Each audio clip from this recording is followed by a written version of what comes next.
Science school blog में आप सभी का स्वागत है।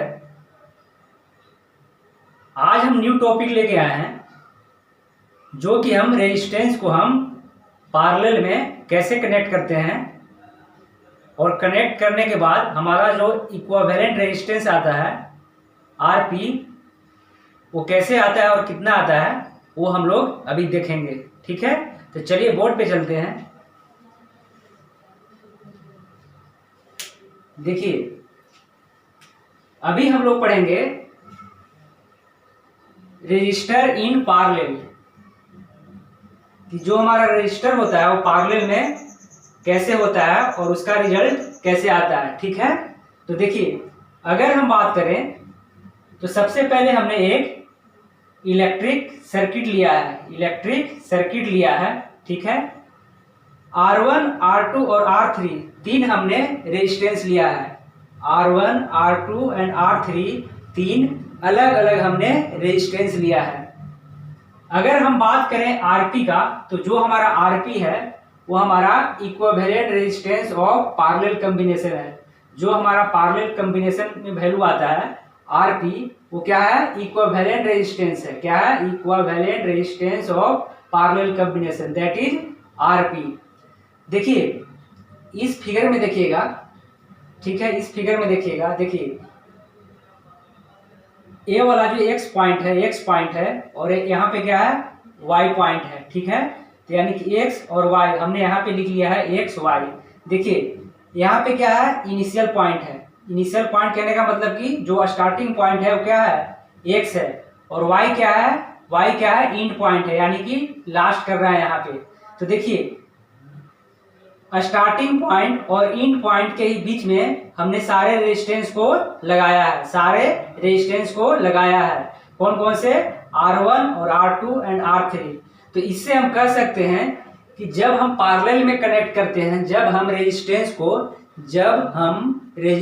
को पैरेलल में कनेक्ट करते हैं तो हर एक रेजिस्टेंस का स्टार्टिंग पॉइंट और एंड पॉइंट सेम होता है। स्टार्टिंग पॉइंट और एंड पॉइंट सेम होता है। ठीक है, पहली बात हो गया। देखिए दूसरी बात क्या याद रखिएगा। देखिए हर एक रेजिस्टेंस में अलग अलग करंट होगा। तो इसमें हमने R1 रेजिस्टेंस से माना कि इसमें करंट I1 जा रहा है। R2 रेजिस्टेंस में हमने माना कि करंट I2 जा रहा है। और R1 में क्या माना था? I1। R2 में क्या माना?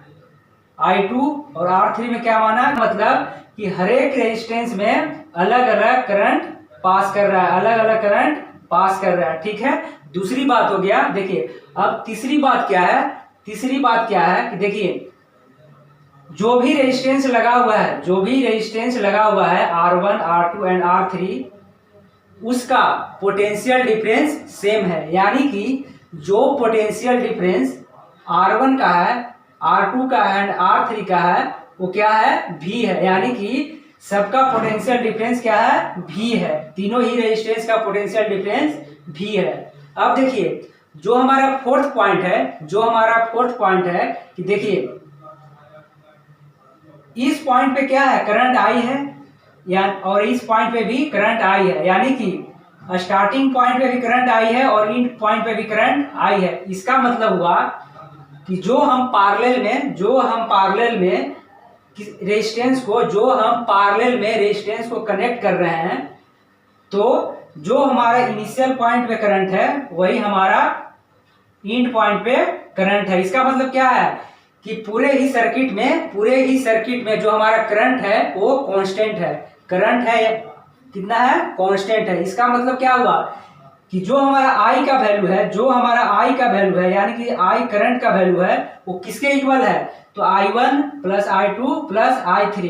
दोबारा से सुनिएगा। देखिए जो I1 plus I2 plus I3 की वैल्यू है वही इक्वल किसका है? I के बराबर है। यानी कि I1 plus I2 plus I3 that equal to I। ठीक है, तो इतना हम लोग ने देख लिया। अब चलिए अब हम लोग क्या बात करते हैं? इस फिगर से हम लोग क्या बता सकते हैं? तो देखिए क्या बता सकते हैं, ध्यान से देखिएगा। From figure the total current I equal to the sum of the separate current through the each branch of the combination। ये कहना चाहता है कि देखिए I के इक्वल क्या होगा, जो भी हम पार्लर में कनेक्ट किए हैं R1 R2 R3 में, और जो इसमें करंट पास हो रहा है I1 I2 I3, तो जो हमारा I का इक्वल होगा किसके होगा, तो I1 plus I2 plus I3। तो हम फ्रॉम फिगर लिख सकते हैं क्या लिख सकते हैं, फ्रॉम फिगर लिख सकते हैं कि जो हमारा I करंट का वैल्यू होगा वो किसके इक्वल होगा, I1 plus I2 plus I3। ठीक है, अब देखिए I क्या है, टोटल करंट। I क्या है, टोटल करंट। तो देखिए टोटल करंट की वैल्यू कब आएगा, जब टोटल पोटेंशियल डिफरेंस डिवाइड किससे करेंगे, तो टोटल रेजिस्टेंस। और टोटल रेजिस्टेंस क्या है, रेजिस्टेंस इन पैरेलल। तो देखिए from Ohm's law V equal to I into R। इसका मतलब क्या होगा कि I निकालना है तो V बाई R, यानी कि I निकालना है तो V बाई R करेंगे। ठीक है, तो देखिए